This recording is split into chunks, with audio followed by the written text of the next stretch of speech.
You're watching a special edition of the Wellness Hour, the leader in medical news and information. I'm Randy Alvarez. Today's topic, how to restore and maintain a youthful appearance with some of the new techniques that are available. If you are not happy with the way you are aging, and by the way, this is going to be a very interesting show today. We're changing it up today. And with us, we have a board-certified facial plastic surgeon that is world-renowned. So if you're not happy with the way you're aging, my advice, stick around for the latest edition of the Wellness Hour. The Wellness Hour, an in-depth discussion with today's top physicians and medical leaders. And now, your host, Randy Alvarez.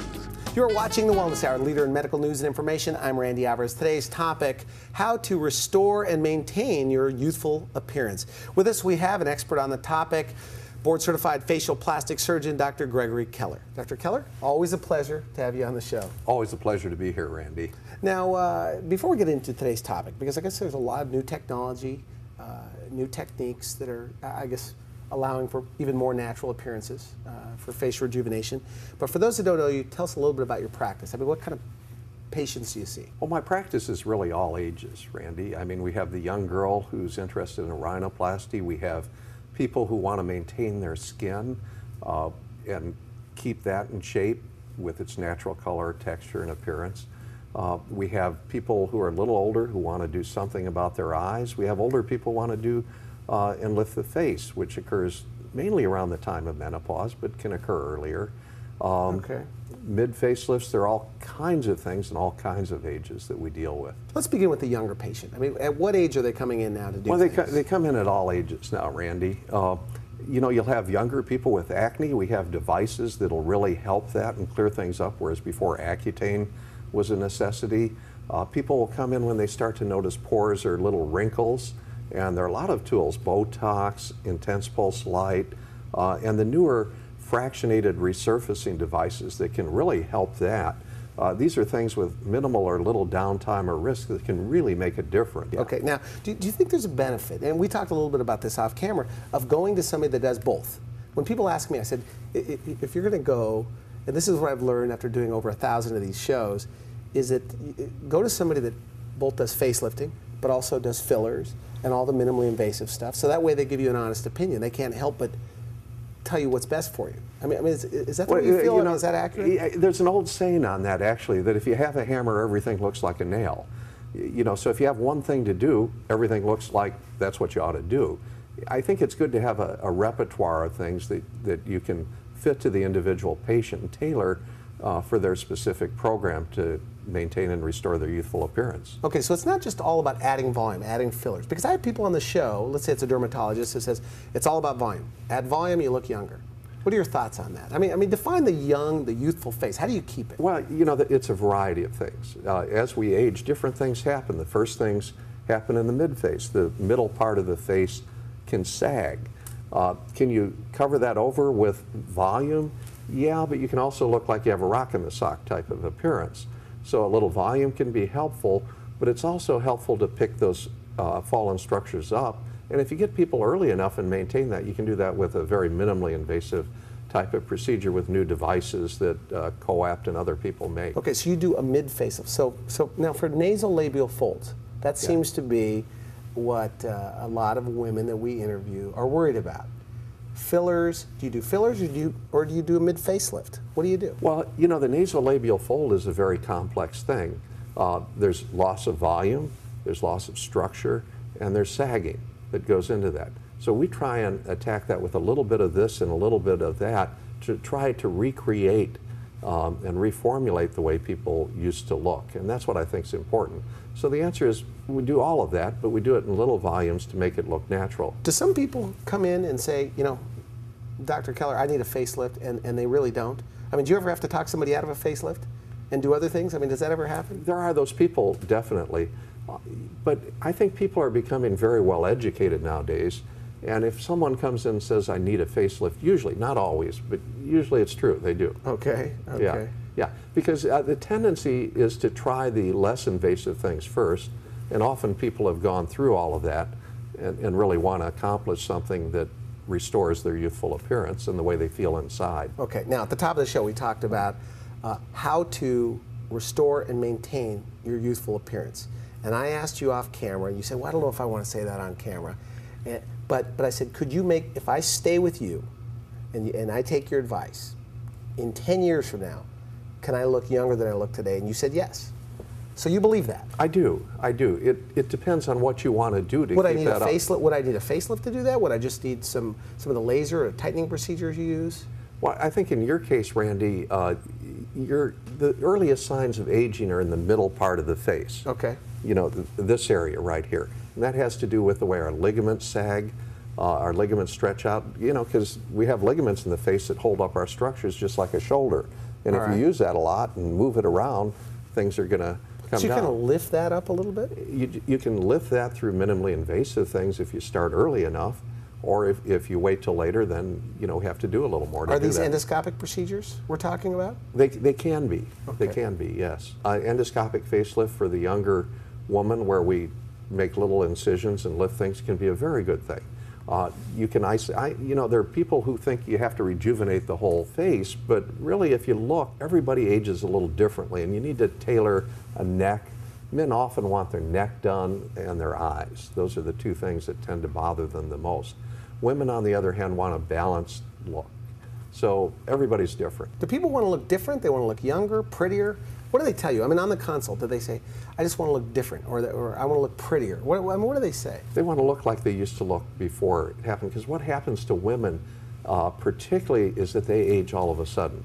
And it's not directly connected with, but often correlated with menopause. Okay. Why they call it menopause, I don't know, you know, because it happens to women. But what happens is that, bam, something happens real quick. So women will see plateaus of aging that happen at various times that happen very quickly. Okay, now you say early treatment is better. You say, Randy, you know, I want people to know that the earlier they get in, I mean, you could literally slow the appearance of aging or stop the aging process? Well, you know, I didn't believe that early treatment was good when I started out, but I was young, you know. All right. I hadn't gone through menopause with all my friends and, you know, et cetera. But what happens is that if you do little things, you know, starting early, you can maintain your appearance without a doubt. Just so that you don't do too much, that can be a So a person 40 that's watching this, we know that there's a 40-plus crowd, very sophisticated, that watches this show. A 40-year-old woman or man starts with you. You're saying you could probably make them look that age for 10, 15 more years? Without dramatic Well, you don't know stuff to how their many face? years, but definitely you can keep up their appearance, no You could question. slow it. You could stop it almost. The appearance Yeah, of aging. you really can. It's really interesting. And technology is there, you know, whether I do it or someone else, that if you're really committed to doing that and maintaining and restoring your youthful appearance, you can do that for quite a while. Okay, let's start with the minimally invasive, and I have questions about the facelift and mid-facelift and this co-op facelift. Okay, 40-plus woman or even mid-30 woman or man, where do you start as far as technology? They have some sun damage, I guess, just a typical person. There are no typical people. All right, okay. I mean, everybody's different. Everybody, particularly in California, which is a very diverse society, people have different skin textures, colors, aging, they've been in the sun different amounts. So there's a wide variety of people, but generally if you start early, you're going to start with fillers, with fractionated resurfacing, and we have the very latest type of techniques with that. This is heating the underlying tissues and tightening the skin? Well, partly it's heating little cones of tissue that are separated by normal skin. So it's a laser or light? In this case, it's a laser. Okay. That's divided into little cones of energy. And in this case, a carbon dioxide or an erbium laser. We use both. It's fractionated resurfacing. And that's a quick healing process that really can make a difference in the skin texture and color. There's intense pulse light. There's combinations of all three, including radio frequency skin tightening. All these can maintain things for quite a while prior to doing anything else. Do you have to have an eye for this, or does the machine do all the work? And that seems like an obvious one, but how much technique or eye does require the surgeon? You teach surgeons from all over the country. Randy, I like to see every patient that comes through my door. Okay. But I like to tailor a program for them. Now, to save money and to make this economical for a lot of people, either RNs or physician's assistants can do some of the work, but I like to lay out the treatment plan so that it follows the thing. Then I like to see people afterwards to make sure that they're progressing in the direction that they want to go. Okay, you imply you know, everybody's different, and I'm picking up on maybe there's a cookie cutter approach that's going on in the world of, you know, minimally invasive facial rejuvenation or cosmetic surgery. Is that going on? Because I tried to pin you down and said, okay, so where do you start? And you almost wouldn't say, because it depends on the person. It absolutely does. You really have to tailor treatments. People come up with a name that they've heard on TV or that's been advertised. And I said, often if a doc has one tool, you know, he has a hammer and everything looks like a nail, you have to have a lot of tools and a lot of capabilities and a wide variety of things, you know, to really fit the person. Okay, so you believe go to somebody that does both the fillers, has all the technology, lasers, IPL, these what do you call it? Fractionated resurfacing. You know, there are a million different things to do, and it's important that you have access to all of them. So go to a medical doctor, you believe, and a facial plastic surgeon? I mean, you have a bit of a bias there? I do, because that's what I am, but definitely go to a physician's office rather than, you know, to a spa outside. And, you know, the California Medical Board currently has several bills before the legislature. Okay. May make this mandatory. I don't know. Okay, we're going to take a quick break. We come back, the process, what somebody can expect on the evaluation and consultation that you give at your office. You're watching the Wellness Hour, the leader in medical news and information. I'm Randy Alvarez. Today's topic, how to maintain and restore your youthful appearance, possibly stop or slow down the aging process. We'll be right back. You're watching the Wellness Hour, leader in medical news and information. I'm Randy Alvarez. Today's topic, how to restore and maintain your youthful appearance. Here we are with facial plastic surgeon, Dr. Gregory Keller. Okay, the process. Somebody goes in, let's pick 40 plus. They go in, they're not happy with the way they're aging. Take me through that process. Well, I take a look at them, Randy, and I see what bothers them. And I see why it bothers them, because I want to know what they want to do as well as what I can do for them. So and what do they say? What do they say? Well, they come in for a variety of reasons, and one of the most common things that I hear is that I really feel younger than I look. I looked at myself in the mirror and that's not me. Is that right? They actually say that? Okay. Yeah, they just don't feel that age, and there's a lot of talk that 40 is the new 20 and 50 is the new 30 and all of that. Okay. And to an extent it's true. I mean, people are really active nowadays. They're really out there working. You know, they're in the public eye, and they want to feel that they look good to give themselves the confidence that they feel inside. And I think that probably is the #1 reason that I see people, and I think it's a great reason to do things. The other is people, you know, in the public eye, whether they're in sales or it's a young world out there, and you know, they want to look young because they feel vital. But they want to look natural as well. And my fear Absolutely. with going to a facial plastic surgeon is you're going to want to give everybody a facelift, and they might look tight or unnatural. Well, I don't guarantee anything, but I always guarantee them that they'll look natural. Okay. And I think that we really accomplished that. I really do. But is that At least their that's fear? my opinion. Is that their fear? Is that the There's #1 a fear? lot of fear about that they'll look pulled or tightened. Yeah, you know, there are that group of people that want to look that way, and we just don't do that. So I know in LA, you're known as the guy for a natural looking facelift. Yeah. And they say Dr. Keller's work goes unnoticed because you can't see it. Well, you know, that's... I mean, do you feel that way? Well, yeah, that's a success story if that happens. Because really, when you look at people, there are specific things that age. There's the jowl here, there's the cheek that falls, there's the distance between the eyelid and the cheek that lengthens. You know, the brow can fall downward, the neck sags. So there's a lot of specific things that happen. The skin, you know, gets older and sun damage, becomes crinkly and wrinkly. Now, do you want to pull everything tight? No. You want to make people look appropriate, but you do want to make them look younger. And by restoring those specific anatomic things, you can make them look younger and make them look natural. Now, anticipating you coming here today, asking a lot of my friends in their 50s, married, and I said, what would your biggest fear about your wife getting a facelift be? And every one of them said they didn't want them to, in fact, they said that they've talked them out of it, that they don't want them to look done, or they don't want them to look strange, or they don't want somebody that they walk around with and they're embarrassed, like that people will stereotype that Newport Beach look. So that can be avoided. That's truly in the hands of the doctor. That's just not the healing process. I mean, is it technique? Yeah, there are different types of technical facelifts that you can do if you're doing a facelift to make things look particularly natural. And the goal is to do little bits of with all areas to maintain that. Now, guys come in and they are worried about their wives, and they don't Do they want to say look that? done. Is that common, by the way? Absolutely. The women will come in and say, my husband just doesn't want me to do that, and then I'll see the husband talk, and we'll go over Talk to pictures. them for a moment. Okay, so husband's watching. The man when he turns 50, they say, and he becomes successful, he gets the fancy car and the boat and those kind of things. The woman still wants to look pretty. Absolutely, Randy. And so different desires there. So what do you say to the husbands? What makes Mama happy makes Papa happy. Okay. Bottom line. And with that, she feels good. She really does. It's amazing how much better women feel when things are restored and they look good.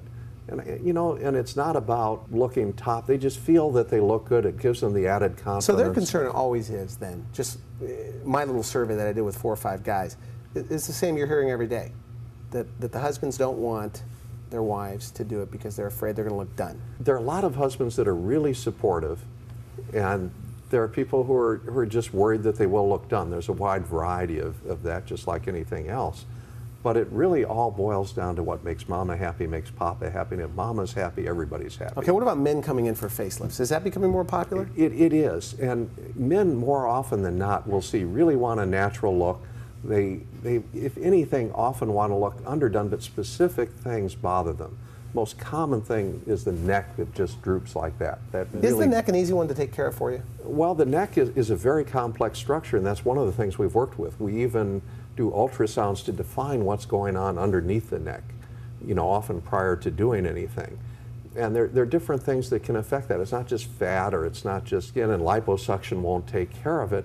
Sometimes you have to really get in there and do something to it so that over a period of years that neck looks better. And again, you want a natural looking neck, and that's a very specific type of operation. The men have the same concerns as women. They want to look natural. But especially it seems like, I wouldn't want to do it because it seems like a lot could go wrong. You could look feminized, you can look pulled or tight or stretched or this or that. But again, you're saying you're convinced that's in the hands of the surgeon. We don't do that, Randy. Okay. I mean, guys are some of the most happy people that I have. All right. It's always easier to make a guy happy than a lady. So there's subtle results could make them look years younger? I mean, you could make a 50-year-old look like, a good 45? Oh, easily, yeah. And you have to really sit down and see what he wants to do and what he wants, and what areas he wants to correct. And men are very specific. There's specific techniques for men. We see a lot of men because we do hair transplantations. So there are a lot of men coming through our practice, and we're very knowledgeable about that. We're also capable of fixing facelifts with hair that have been raised too high or too low or that. There are a lot of tricks in the industry and a lot of technique. But men often, as I say, are very worried about the neck, and that's about it. Or the eyes. Those are the two things that bother them most. So bags under the eyes. So you're not just adding fillers. I mean, there's things you can do. Oh, yeah. So it's not just about fillers, because I'm more confused than ever after doing this show. Some guys say fillers, some people say, lift the mid-face. What's your opinion? As I said, if you have a hammer, everything looks like a nail. What we like to do is look at somebody and say, what anatomic things have changed in that individual that bother them, correct those, and then paint the walls and refurbish the skin. And so doing a little bit of a lot of things is what makes things natural. So bags under the eyes on one person and bags on another person could be, the root cause could be two different things that you'd have to go after with two different approaches? Yeah, for instance, one man's ceiling is another man's floor. If you look basically at the eye and there's a bag under the eye, it may not just be the bag. The cheek fat could have fallen, so there's a blank look here, an empty look, and the bag can protrude over that. What we call that is the pot belly over fallen jeans phenomena, basically. Right, okay. So the bag's out there, the jeans have fallen. So what you want to do is put the bag back and lift the jeans so that the eye doesn't look hollow or misshapen at all. You don't want it to look rounder. You want it to look very natural.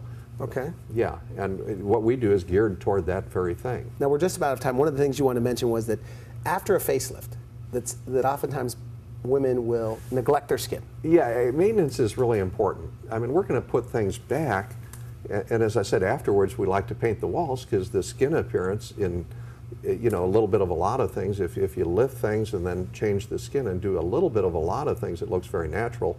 But then there's the maintenance process, and I think that That maintenance process may involve facials, it may involve light peels at an esthetician, it may involve laser work. You know, there are a lot of different things. And that's why I like to see everybody that comes into the office so we can really work on a custom program that's geared to them. So this is like custom facial rejuvenation you offer, in a way. I wish there was a name for it, because not everybody's doing it the same way. It is. We offer everything from a economical type of facelift that you see advertised to a more extensive thing. It depends on what people need.